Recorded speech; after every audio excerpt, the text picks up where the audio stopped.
কলকাতা বন্দর এলাকায় তৃণমূলের হেভিওয়েট প্রার্থী ফিরহাদ হাকিমের বিরুদ্ধে তাকে প্রার্থী করার কথা ভাবছিল বিজেপি, কিন্তু তিনি বিচারাধীন থাকায় তার ভোটে লড়া নিয়ে একটা অনিশ্চয়তা তৈরি হয়েছিল। শেষ পর্যন্ত আদালতের রায়ে সেই জটিলতা কেটেছে। আমরা বলছি কলকাতা বন্দরের বিজেপির সম্ভাব্য প্রার্থী রাকেশ সিং এর কথা। শুধুমাত্র বিধানসভা নির্বাচনে প্রতিদ্বন্দ্বিতা করার জন্য রাকেশ সিংকে অন্তর্বর্তী জামিন দিল কলকাতা হাইকোর্ট। 1 লক্ষ টাকার ব্যক্তিগত বন্ডে জামিন মঞ্জুর করা হয়েছে রাকেশ সিংয়ের। দুজন স্থানীয় ব্যক্তিকে স্বাক্ষর করতে হবে সাক্ষী হিসাবে। এছাড়াও একাধিক শর্ত সাপেক্ষে জামিন, এবং সেই জামিনের নির্দেশ দিয়েছেন বিচারপতি কৌশিক চন্দর সিঙ্গল বেঞ্চ। সোমবার অর্থাৎ 6 এপ্রিলের নির্দেশে জানানো হয়েছে আবেদনকারী রাকেশ সিং 2026-এর বিধানসভা নির্বাচনে প্রতিদ্বন্দ্বিতা করতে পারবেন। তবে রাকেশ সিংকে কলকাতা পোর্ট বিধানসভা এলাকার মধ্যেই থাকতে হবে।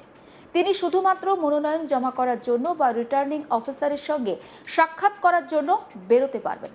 এছাড়া বিধানসভা এলাকা থেকে বেরোতে পারবেন গণনার দিন। প্রচারের সময় নির্বাচনের যে কমিশনের তরফ থেকে গাইডলাইন দেওয়া হয়েছে সেটাও তাকে মেনে চলতে হবে। যদি তিনি টিকিট না পান নির্বাচনে প্রতিদ্বন্দ্বিতা করার জন্য, তাহলে পুলিশ এই জামিন বাতিলের আর্জি জানাতে পারবে। মামলার পরবর্তী শুনানি 6 মে। এই বিষয়ে শোনাবো ময়ূখ মুখার্জি, রাকেশ সিং এর আইনজীবী। তিনি ঠিক কি বলছেন তার বক্তব্য। রাকেশ সিং কটা মামলা ছিল, বিচারপতি কি নির্দেশ দিলেন এবং এরপরে তিনি এবার মনোনয়ন দিতে পারবেন? হ্যাঁ, আজকে মামলাটা ধরেছিল ফাইনালি, আর অর্ডারও পাস হয়ে গেছিল, যেখানে ওনাকে ইন্টারিম বেল দেওয়া হয়েছে সব সাইডকে শুনে। আমাদের বক্তব্য ছিল যে যে কটা মামলা ওনার বিরুদ্ধে করা হয়েছিল সবকটা ফলস কেস ছিল। এই যে প্রেজেন্ট মামলা যেটা উনি শুনছিলেন, এটাও একটা ফলস কেস, যেখানে ইচ্ছে করে করা হয়েছিল যাতে ও বেরোতে না পারে। আর এখন হাইকোর্ট রায় দিয়েছে যে ও ইন্টারিম বেলে বেরোতে পারবে আর নিজের কনস্টিটিউয়েন্সির মধ্যে থেকে পলিটিক্যাল ক্যাম্পেইন করতে পারবে আর ভোটে পার্টিসিপেট করতে পারবে, অ্যান্ড ও যাতে ইলেকশন প্রসেসে পার্টিসিপেট করতে পারে সেটারও ব্যবস্থা অনারেবল হাইকোর্ট নিজের ডিরেকশনে দিয়েছে। কি কি শর্ত থাকছে?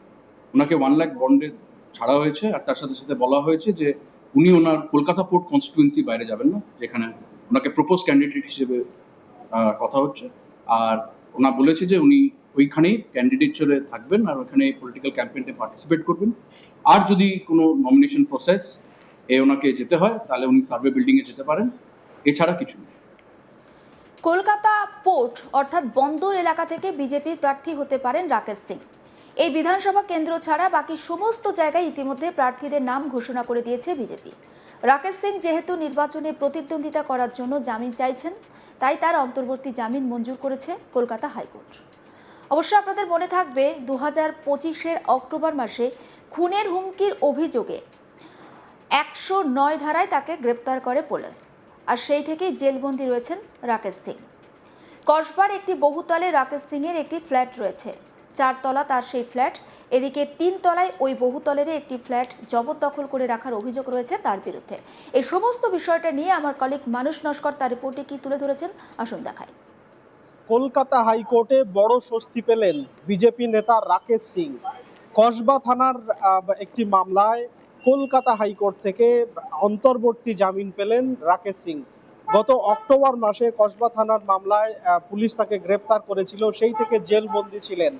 এদিকে কলকাতা বন্দর এলাকায় বিজেপি পক্ষ থেকে, ভারতীয় জনতা পার্টির পক্ষ থেকে তাকে প্রার্থী করা হতে পারে এরকম একটি গুঞ্জন শোনা যাচ্ছিল, এবং তার জন্য তিনি কলকাতা হাইকোর্টের দ্বারস্থ হয়েছিল এবং কলকাতা হাইকোর্টের কাছে আবেদন জানিয়েছিলেন যে তিনি আসন্ন বিধানসভা নির্বাচনে কলকাতা বন্দর এলাকায় ভারতীয় জনতা পার্টির প্রার্থী হতে পারেন।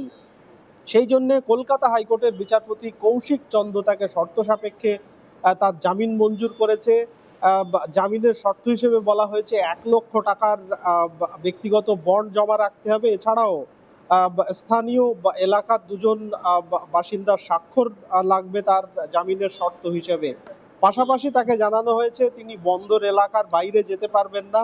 নমিনেশন দেওয়ার জন্য শুধুমাত্র রিটার্নিং অফিসারের যে অফিস সেখানে যেতে পারবেন। এছাড়া নির্বাচন কমিশনের গাইডলাইন মেনে ইলেকশনে ক্যাম্পেইন করা অর্থাৎ প্রচার করার কাজ করতে পারবেন।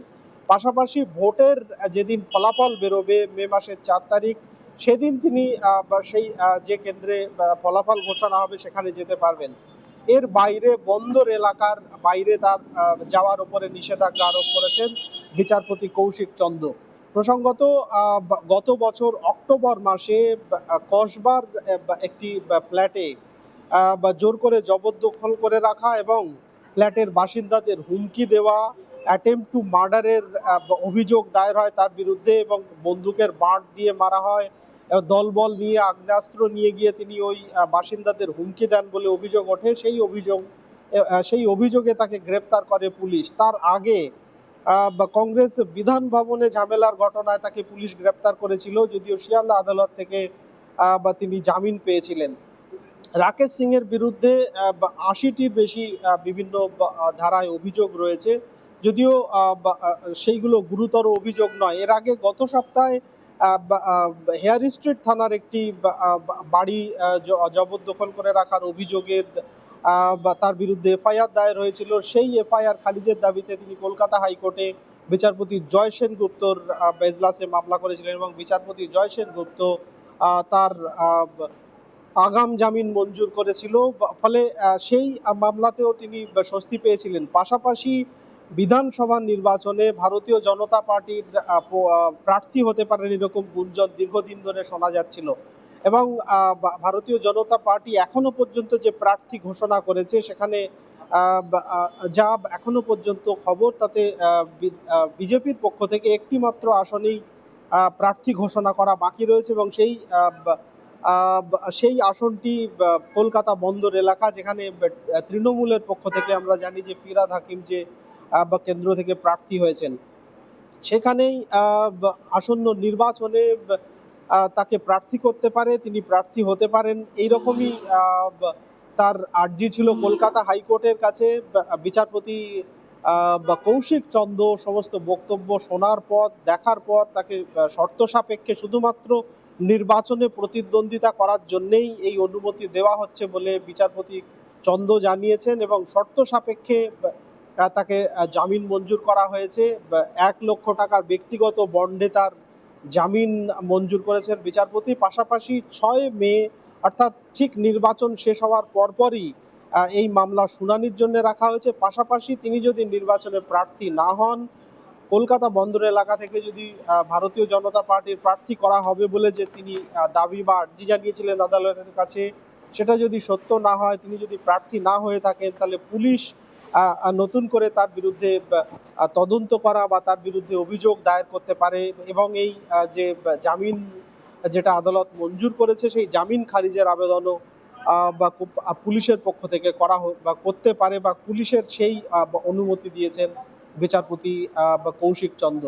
সব মিলিয়ে রাকেশ সিং কলকাতা বন্দর এলাকায় ভারতীয় জনতা পার্টির প্রার্থী হতে পারেন এই সম্ভাবনা থেকেই শর্ত সাপেক্ষে কলকাতা হাইকোর্ট তার জামিন মঞ্জুর করেছে আজকে। সমস্ত খবরের আপডেটের জন্য নজর রাখুন আজ তাক বাংলায়। সাবস্ক্রাইব করতে ভুলবেন না।